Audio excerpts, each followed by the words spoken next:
तुम जो इस तरीके से सुनी सुनाई बातों में आकर आगे बढ़कर हाँ हाँ कहकर दस्तखत कर देते हो और सुनी सुनाई बातों पर रहते हो ना, यही तुम्हारी सबसे बड़ी गलती है।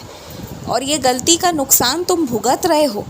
तुम्हारे कुछ अधिकार हैं, कुछ सहूलियत तुम्हें दी गई थी, लेकिन तुमने उस पर ध्यान नहीं दिया और तुम्हारा नुकसान हुआ। क्यों हुआ? क्योंकि तुमने बस सुनी सुनाई बातों पर हामी भर दी और आगे बढ़ते चले गए। खुद से क्यों नहीं देखा?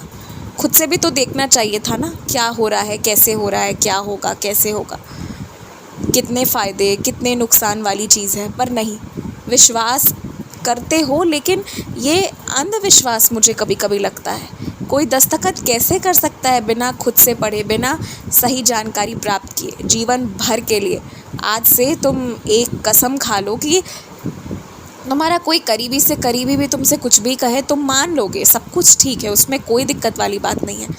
लेकिन एक बार उस पूरे दस्तावेज को पढ़ोगे ज़रूर कि क्या कुछ उसमें लिखा है, क्या तुम्हारे लिए है, क्या तुम्हें करना है और क्या तुम्हें मिलेगा। ये सारी चीज़ों की जानकारी होनी चाहिए। तुम अपना अधिकार छोड़ोगे ना तो कोई और उसे ले लेगा, याद रखो। और हर चीज़ छोड़ने के लिए या हर जगह दया का पात्र दूसरे को बनाकर छोड़ा नहीं जाता है। जहाँ तुम मेहनत कर रहे हो, जहाँ तुम्हें मेहनत आना मिलना चाहिए, वहाँ कोई और उठाएगा तो ये तुम्हारे साथ भी तो अन्याय होगा। अगर सृष्टि का नियम सबके लिए है तो वो तुम्हारे लिए भी है।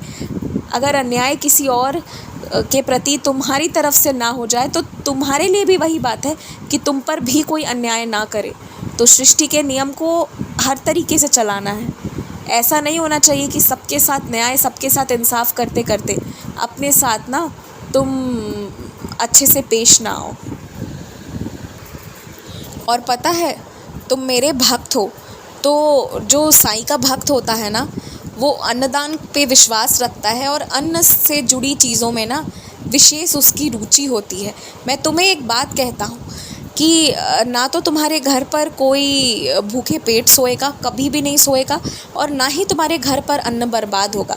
मैं इतनी अच्छी बुद्धि तुम्हें दूंगा ना, तुम इतने अच्छे रास्ते निकाल लोगे कि सारी कुछ चीज़ें ना इस तरीके से होंगी, इस स्थिति में होंगी कि तुम्हें परेशान होने की कोई ज़रूरत नहीं पड़ेगी और सब कुछ सही तरीके से हो जाएगा। बर्बादी तो बिल्कुल नहीं होगी। तुम्हारे पूजा पर चढ़ाया हुआ वस्त्र जो तुम्हारे नाम का था, तुम्हारे हिस्से का था, अगर कोई उसे चुरा कर या ज़बरदस्ती ले जाएगा ना, तो याद रखना वो तुम्हारी किस्मत का है। वो तुम्हारे पास हर हाल में, हर स्थिति में लौट कर आएगा। तुम ये याद रखना। वो कोई चाह कर चोरी भी करके ले जाएगा ना, फिर भी उसे विवश होकर लौटाना पड़ेगा। और सुनो, तुम अभी जब मंदिर घूमने जाओगे ना, तो हर मंदिर, हर जगह से कुछ भी उठाकर नहीं लाया जाता है। कुछ जगहों पर केवल प्रणाम करके आया जाता है। ऐसा ना हो जाए कि तुम गए और कहीं से कुछ पत्थर, कुछ मिट्टी उठा कर ले आए। हर जगह ये चीज़ सही नहीं होती है। तो ना काम सिर्फ उतना ही करो जिसके बारे में तुम्हें सटीक और सही तरीके से पता है। जिस चीज़ की जानकारी नहीं हो उसमें कुछ भी दिमाग में सोचकर या कहीं से देखकर, सुनकर, पढ़कर करने मत लग जाओ। जब तक पूरी जानकारी प्राप्त ना हो तब तक देवी देवताओं, मंदिर के मामले में सावधानी बरतना अति आवश्यक है। और मंदिर में जब भी प्रवेश करो ना, तो हो सके तो घंटी ज़रूर बजाओ। ज़रूर से ज़रूर ये काम किया करो। और प्रतिदिन, अब तो मैंने प्रबंध भी कर दिया, अब कोई बहाना भी नहीं है तुम्हारे पास, तो प्रतिदिन प्रयास किया करो कि शिवलिंग पर जल अर्पित करने के पश्चात ही वहाँ से निकलो। प्रयास तो इतना कर सकते हो, बाकी तो सब भोलेनाथ की महिमा है, सब अच्छा होगा। आशीर्वाद।